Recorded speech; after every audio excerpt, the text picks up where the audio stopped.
Animação com fotos de cidades brasileiras e fundo violeta. Parlamento Brasil. Brasil e Paraguai celebram os 50 anos da hidrelétrica de Itaipu, uma parceria bem-sucedida. Todos os países do mundo onde tem água tem guerra, a disputa pela água. E foi numa disputa pela água que surgiu um grande acordo que deu origem a Itaipu. Plano Real faz 30 anos. Relembre os momentos turbulentos que levaram à mudança da moeda, o que afastou uma inflação de 5.000% ao ano. Mato Grosso promove um espetáculo de circo especial para crianças atípicas. Para descer e para subir vai ter uma rampa que vai levar as pessoas com deficiência e, se for cego, vai descer alguns botões de ferro para indicar onde elas estão indo.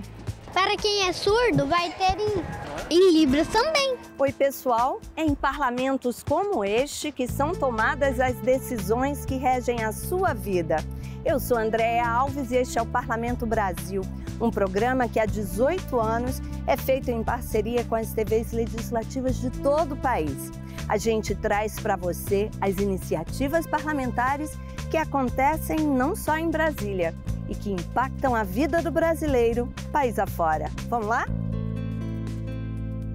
Animação na cor violeta e construção antiga ao fundo. Giro pelo Brasil.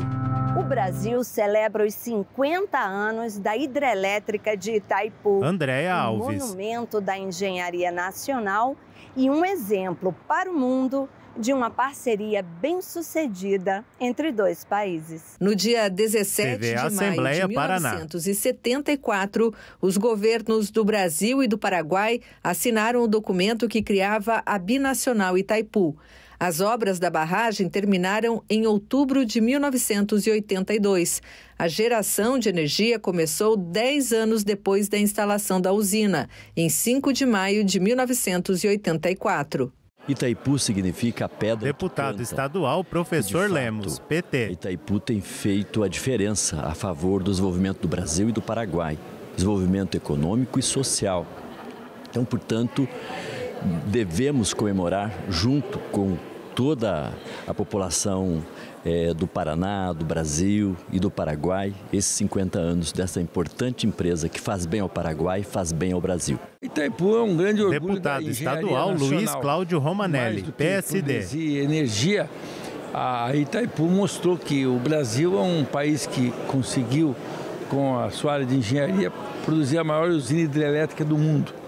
E é uma usina que se renova a cada dia, né? Com gestão moderna, buscando a sustentabilidade, construindo boas parcerias em toda a região oeste e agora com essa mudança de governo, expandindo as possibilidades de investimentos justamente em sustentabilidade, tanto econômica, ambiental como social, expandindo para investimento nos municípios nas mais diversas áreas. Entre os convidados, o diretor-geral brasileiro, Enio Verri, e o diretor-geral paraguaio, Justo Zacarias Irum. Os dois destacaram a magnitude do projeto de engenharia da Itaipu e a importância da parceria entre os dois países. São dois Enio Verri, diretor-geral brasileiro da Itaipu Binacional. A engenharia civil.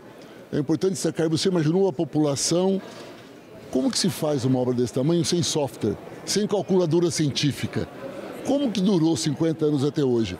Na verdade, foi uma grande revolução científica e de engenharia construir uma obra que dura 50 anos sem nenhum problema de manutenção. Isso é revolucionário. Outra revolução, a prova que a integração entre os países é possível. Todos os países do mundo onde tem água tem guerra, a disputa pela água. E foi numa disputa pela água que surgiu um grande acordo que deu origem a Itaipu. E é possível conviver. Um país tão grande quanto o Brasil, com características econômicas e sociais distintas, conviver com um país menor. Imagine, o Brasil tem 204 milhões de habitantes. Só o estado do Paraná tem 10 milhões de habitantes. O Paraguai tem 6,4 milhões de habitantes. Então a diferença de tamanho é muito grande, de realidade econômica e social é enorme a diferença e mesmo assim, são 50 anos vivendo bem, compartilhando experiências, claro, momentos de ruído, até porque somos sócios, mas é possível sim se construir uma empresa bem-sucedida, contribuir para o desenvolvimento de dois países tão distintos, olhando para o futuro. avaliar 50 anos. Justo Arício Zacarias Irum, diretor-geral paraguaio da Itaipu Binacional. Que teve nesses 50 anos para o Brasil, para o Paraguai, incomensurável. Primeiro, a energia. A energia que gerou desenvolvimento tanto no Brasil como no Paraguai. Chegou a ser 90 e poucos % da energia utilizada no Paraguai. Chegou a ser 20%, em torno de 20% da energia gerada no Brasil. E essa energia gerou desenvolvimento. Mas em algum momento também Itaipu definiu ter responsabilidade social e ambiental e contribuiu muito e bastante, tanto para o Brasil como para o Paraguai. Mas eu defendo uma coisa, eu defendo que o mais importante que talvez Itaipu tenha conseguido é poder ter feito tudo isso com dois países irmãos que se abraçaram, que são muito diferentes. O Brasil é muito grande, o Paraguai é muito pequeno. O Brasil é uma potência mundial, o Paraguai quer chegar alguma vez ao desenvolvimento. Enfim, dois países muito diferentes que trabalharam juntos em harmonia, em paz, com solidariedade e com compreensão, podendo fazer uma gestão de 50 anos e tomara que seja hoje marcado o início de uma gestão de mais 50 anos nesses mesmos termos. O fotojornalista Orlando Kissner, da Diretoria de Comunicação da Assembleia, recebeu uma homenagem da Itaipu, um reconhecimento ao profissional que registrou o acionamento das turbinas da hidrelétrica em 1984. A comemoração dos 50 anos da Itaipu neste ano coincide com um marco histórico para a empresa, a produção de 3 bilhões de megawatts-hora acumulados desde o início da operação há 40 anos. O volume elevado de energia possibilitaria abastecer o planeta inteiro por mais de 43 dias.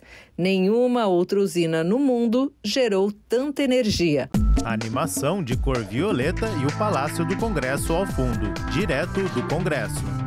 Outro grande fato da história brasileira também merece comemoração. O Plano Real está completando 30 anos. A nova moeda nos livrou de uma inflação altíssima. Para quem não se lembra, só nos 12 meses que antecederam a mudança, a inflação chegou a quase 5.000%. Veja na reportagem especial da TV Câmara. Real, R$1.000. TV Câmara. Cruzeiro, Cruzeiro novo, Cruzeiro outra vez, Cruzado, Cruzado novo, Cruzeiro novamente, Cruzeiro real e finalmente de volta ao real. Se incluirmos os cortes nos zeros e dos centavos, o Brasil teve 12 unidades monetárias diferentes em toda a sua história. Só nos últimos 50 anos tivemos 5 moedas. O Cruzeiro, relançado em 1970, durou 16 anos. Em 1986, foi lançado o Cruzado como símbolo do combate à inflação. Durou menos de 3 anos. Em seu lugar, foi lançado o Cruzado Novo. Também desmoralizado pelo dragão da inflação, circulou apenas 1 ano. Em 1990, o novo governo confiscou o dinheiro dos brasileiros e trouxe de volta o Cruzeiro. A aventura durou 3 anos e meio. O Cruzeiro Real foi criado na transição da URV e ficou menos de 1 ano. Depois de tantos fracassos, finalmente uma moeda que veio para ficar. O real completou 30 anos de existência e nada indica que vamos precisar substituí-lo tão cedo. A estabilidade da moeda é uma conquista ainda muito valorizada pela população porque custou muito caro para gerações de brasileiros. O real foi criado em 1994, mas essa história começa no início dos anos 80. Do meu ponto de vista... Pércio Arida, ex-presidente do Banco Central em 1995. Pela Arida, que foi a primeira proposta da moeda virtual, né? Que depois virou a ser o RV. O Brasil enfrentava naquela época uma inflação de 200% por ano, que para os jovens de hoje é um número absurdo, mas o Brasil veio numa escalada. Quase 10 anos depois da redemocratização, O Brasil tinha passado por uma sucessão de planos econômicos fracassados e estava no final do governo Itamar, que assumira depois de um traumático processo de impeachment. A inflação superava a casa dos 2.000% e o salário mínimo no Brasil era mais de 4,5 milhões de cruzeiros reais. Infelizmente, às vezes é preciso que uma determinada situação se agrave. Pedro Malan, ex-ministro da Fazenda de 1995 a 2003. Para o país conseguir mobilizar vontades, corações, mentes, apoio político, coalizão de forças para dizer, olha, nós não podemos continuar vivendo desta maneira. O real foi criado num contexto Cid muito Queiroz, especial da nossa repórter. história. A população cansada de aventuras, o Congresso paralisado com o escândalo dos anões do orçamento e um acúmulo de experiências que permitiu construir o caminho que iria finalmente nos livrar do círculo vicioso que atrasava o nosso crescimento.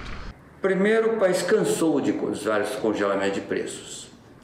Então, o anúncio que nós não iríamos fazer congelamento de preço era crível. Segundo,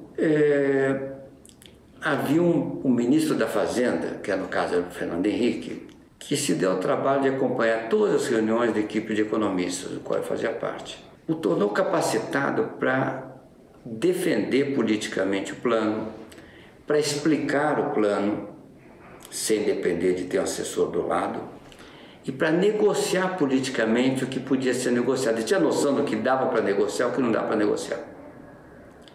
E tinha o respaldo do presidente da República, que era o Itamar Franco. Tem uma condição muito particular. O conhecimento técnico foi importante, mas a habilidade e a liderança política por trás do plano foram fundamentais. Havia setores do meu próprio Fernando Henrique Cardoso, ex-presidente da República de 1994 a 2002. Que não era necessário, que bastava diminuir um pouco a inflação, porque viria a eleição depois e deixar isso para um governo mais estável, com maior expectativa de tempo de poder.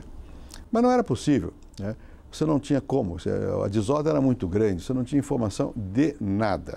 No Ministério da Fazenda, Fernando Henrique reúne uma equipe de técnicos para enfrentar o monstro que desorganizava a economia, a inflação. Essa coisa de quem fez o plano, quem fez o plano foi os técnicos. Eu fiz politicamente, ajudei a fazer. E o presidente Itamar deu respaldo.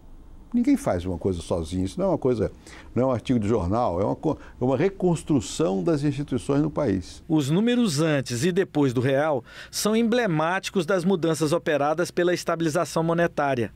Nos 15 anos anteriores à nova moeda, o Brasil teve 13 ministros da Fazenda e acumulou uma inflação que ultrapassou a impressionante marca dos 13 trilhões por cento. Nos primeiros 15 anos do Plano Real, tivemos apenas 3 ministros da Fazenda e uma inflação acumulada de menos de 200%. Nos 15 anos anteriores ao real, a inflação esteve fora do controle. Vários planos econômicos foram adotados no período e depois de cada fracasso, a inflação voltava ainda mais feroz. Com o Plano Real, finalmente a inflação foi domada. E mesmo turbulências econômicas ou políticas não foram suficientes para ameaçar a estabilidade da moeda. 30 anos depois, a inflação continua domada.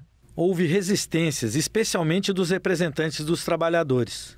A reação do nosso partido, deputado federal Vicentinho, PT São Paulo, contra o Plano Real foi porque ele consolidou o arrocho salarial. A diferença salarial continuava grande, quem ganhava pouco continuou ganhando pouco, porque não bastava controlar o preço e manter o salário lá embaixo. Mas mesmo esses também reconheceram a importância da estabilidade. O controle de preço, que resultou no controle da inflação, foi uma coisa boa.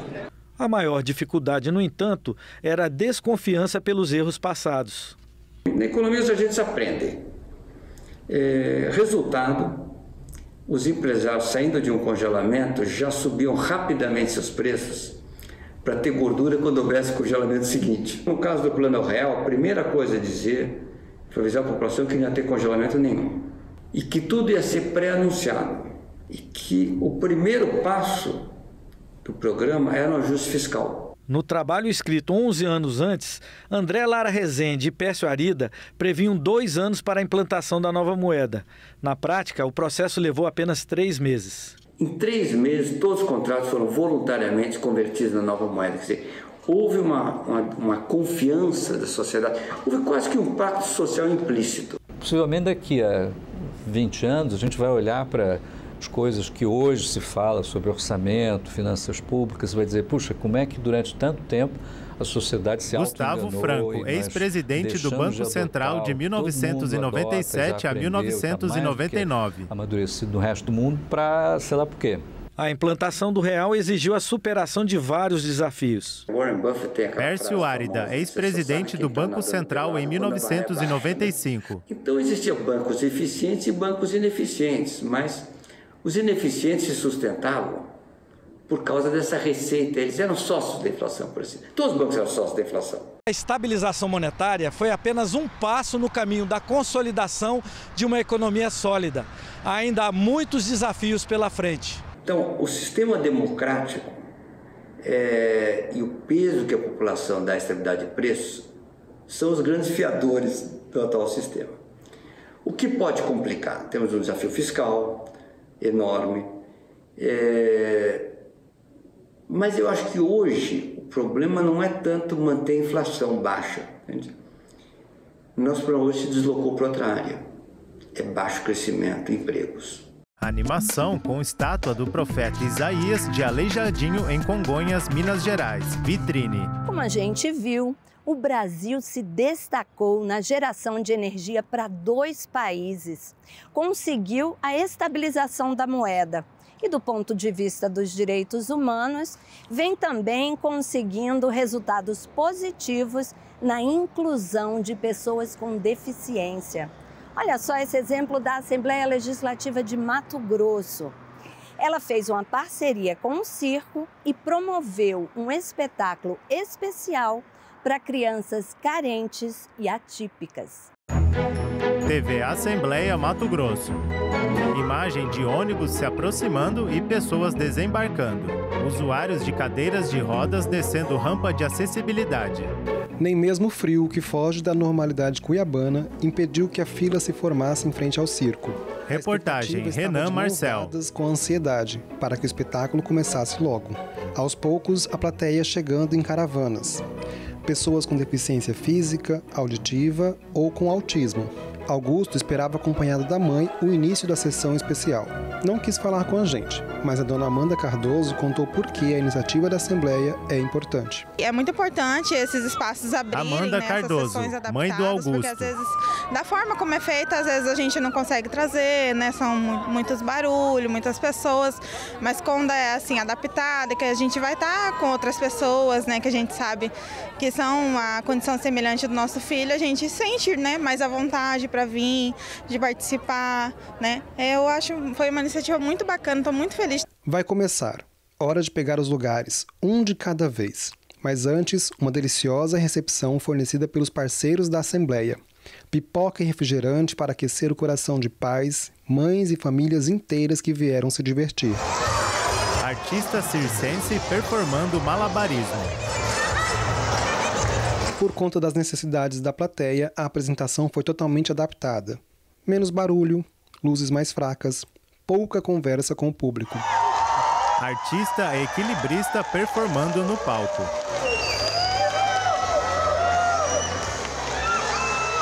Afinal, inclusão é mais do que somente o acesso aos eventos culturais. A gente faz um espetáculo diferenciado hoje. Palhaça Lilica, artista. Né, Lilipo? Os palhaços não têm contato com as crianças porque algumas têm um pouco de medo, mas isso não impede da gente brincar com eles, na verdade. Não vai ter barulho. Palhaço Luluca, artista. Clarinha, mas o que não vai faltar é diversão, eu garanto. A plateia atenta interagiu com os artistas o tempo todo, mas nem todo mundo conseguiu ficar dentro da tenda. O José preferiu o carrossel. O barulho, você achou que ficou melhor assim com a música mais baixa?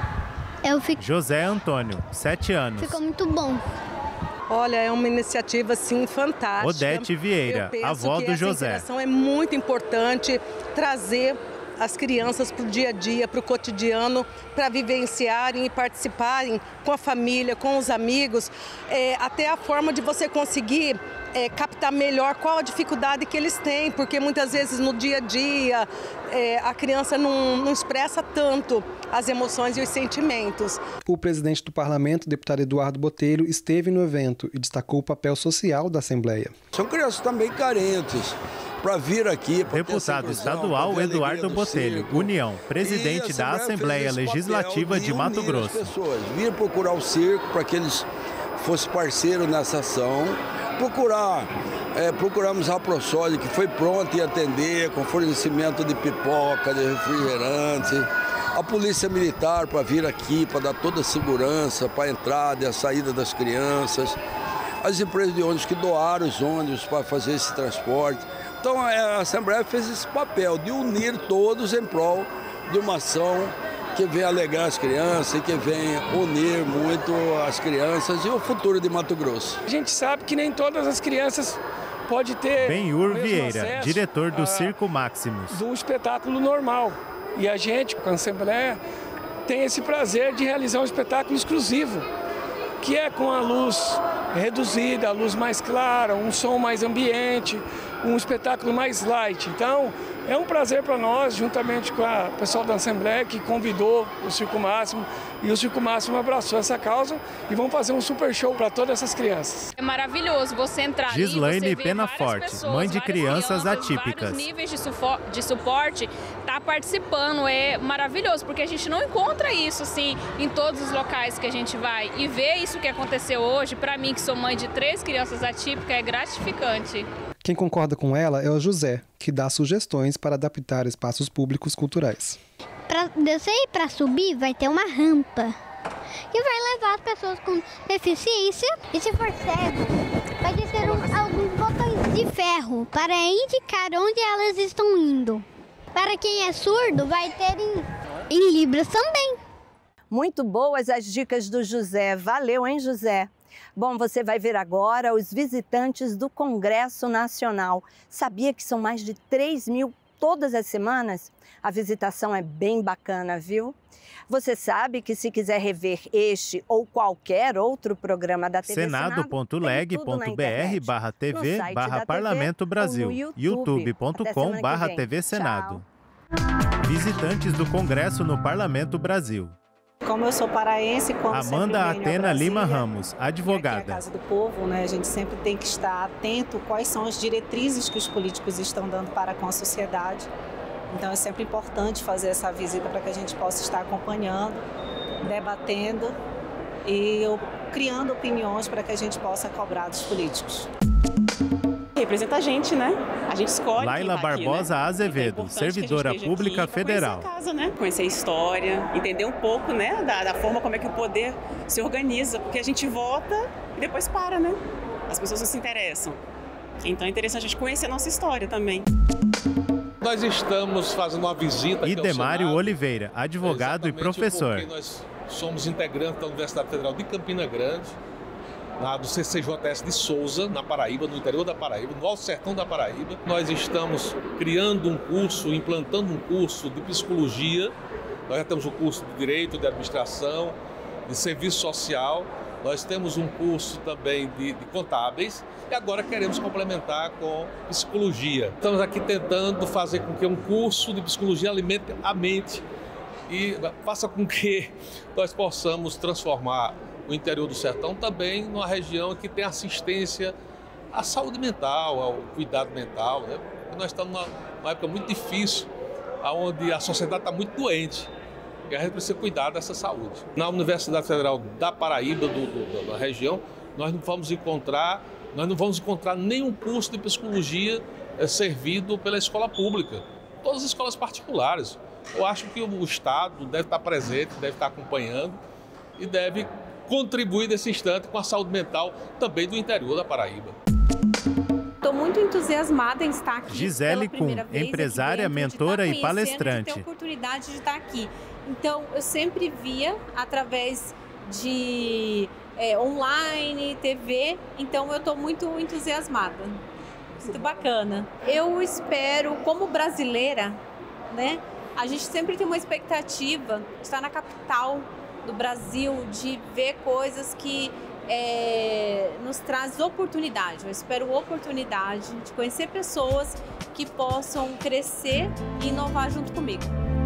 Os créditos entram em tela. Enquanto isso, ao fundo é exibido o plenário do Senado.